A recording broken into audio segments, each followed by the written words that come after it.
Welcome to Wisdom Trek with Gramps. I am Guthrie Chamberlain, and we are on day 2430 of our trek. The purpose of Wisdom Trek is to create a legacy of wisdom, to seek out discernment and insights, and to boldly grow where few have chosen to grow before. In today's Wisdom Nugget, I'll guide you through the vast landscapes of biblical wisdom. Today, we'll delve into the heartfelt and deeply personal Psalm 13 from the New Living Translation. This psalm, written by David, captures the raw emotions of a despair and a profound faith that ultimately triumphs. As we read Psalm chapter 13, verses 1 through 6, we'll explore the journey from sorrow to joy, from doubt to trust. Let's embark on this path together. Psalm 13, verses 1 through 6. O Lord, how long will you forget me? Forever? How long will you look the other way? How long must I struggle with anguish in my soul, with sorrow in my heart every day? How long will my enemy have the upper hand? Turn and answer me, O Lord, my God. Restore the sparkle to my eyes, or I will die. Don't let my enemies gloat, saying, we have defeated him. Don't let them rejoice at my downfall. But I trust in your unfailing love. I will rejoice because you have rescued me. I will sing to the Lord because he is good to me. David begins Psalm 13 with a cry that many of us can relate to. O Lord, how long will you forget me? Forever? Oh, how long will you look the other way? Verse 1. This opening verse sets a tone for the entire psalm as David pours out his heart, feeling abandoned and forgotten by God. The repetition of how long emphasizes his deep sense of despair and impatience. In verse 2, David continues, how long must I struggle with anguish in my soul, with sorrow in my heart every day? How long will my enemy have the upper hand? Here, David's anguish is palatable. He is not only dealing with an external enemy, but also struggling internally with sorrow and anguish. This dual struggle, both external and internal, adds to a sense of desperation. These verses remind us that it's okay to bring out our raw, honest emotions before God. David's openness with his feelings shows that God is big enough to handle our doubts, fears, and sorrows. It is a powerful reminder that we don't need to hide our true feelings from God. Instead, we can come to him with everything in our hearts. In verses 3 and 4, David transitions from expressing his despair to pleading for God's intervention. Trust and answer me, O Lord my God. Restore the sparkle in my eyes, or I will die. Don't let my enemies gloat, saying, we have defeated him. Don't let them rejoice at my downfall. David's plea is urgent and heartfelt. He asks God to turn towards him and answer him, highlighting his desperate need for God's presence and response. The phrase, restore the sparkle in my eye, vividly expresses his desire for renewed hope and vitality. Without God's intervention, David feels that he cannot continue. His very life depends on God's response. David also appeals to God's honor by asking him not to let his enemies gloat over his downfall. This plea underscores David's belief that his fate is intertwined with God's reputation. By rescuing David, God will deliver him and demonstrate his power and faithfulness to all. Despite the anguish and desperation, David makes a profound declaration of trust in verses 5 and 6. I will trust in your unfailing love. I will rejoice because you have rescued me. I will sing to the Lord because he is good to me. This shift in tone is remarkable. David moves from pleading for help to confidently expressing his trust in God's unfailing love.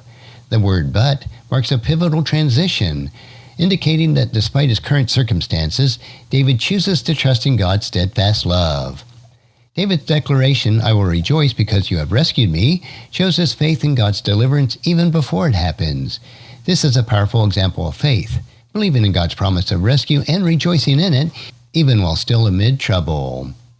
Finally, David concludes with a commitment to praise. I will sing to the Lord because he is good to me. This verse encapsulates the journey of the psalm, from despair to trust, from sorrow to praise. David's willingness to praise God in his trials is a testament of his deep faith and trust in God's goodness. As we reflect on Psalm chapter 13, verses 1 through 6, several key lessons emerge that we can apply to our own lives. First, be honest with God. David's raw honesty in expressing his feelings of abandonment and despair teaches us that it's okay to bring our genuine emotions before God. We don't need to hide our struggles. We can openly share them with God, knowing that he hears us. Second, cry out for help. David's plea for God's intervention reminds us that it's important to actively seek God's help in times of trouble. We can turn to our God with our needs and ask Him to restore our hope and vitality. Third, trust in God's unfailing love. Even amid despair, David chooses to trust God's steadfast love.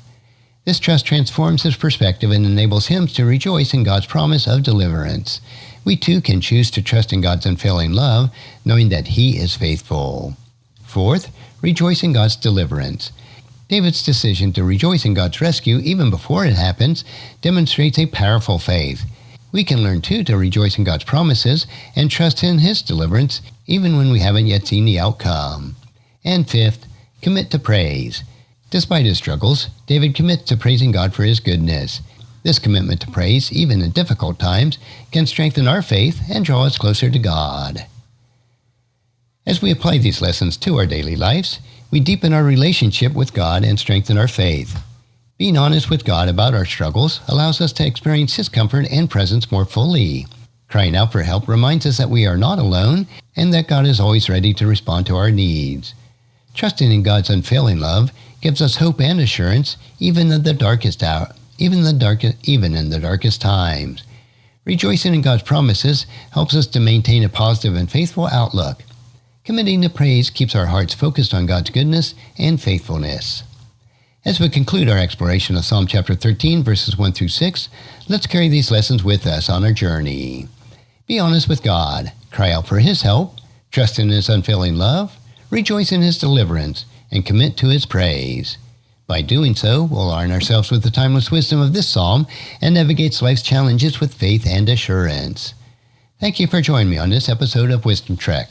May these insights of Psalm 13 inspire and strengthen you as you continue on your trek through life. Until the next time, keep seeking God's wisdom, cherish each moment, and continue to make a positive impact on the world around you.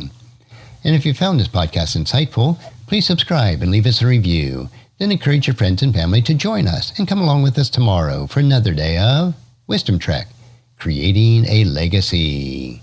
And thank you so much for allowing me to be your guide, your mentor, and most importantly, I am your friend as I serve you through the Wisdom Trek podcast and journal.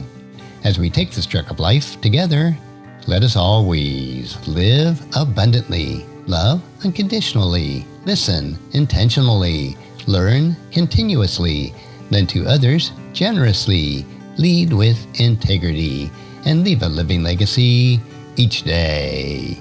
I am Guthrie Chamberlain, reminding you to keep moving forward, enjoy your journey, and create a great day every day. See you next time for more daily wisdom.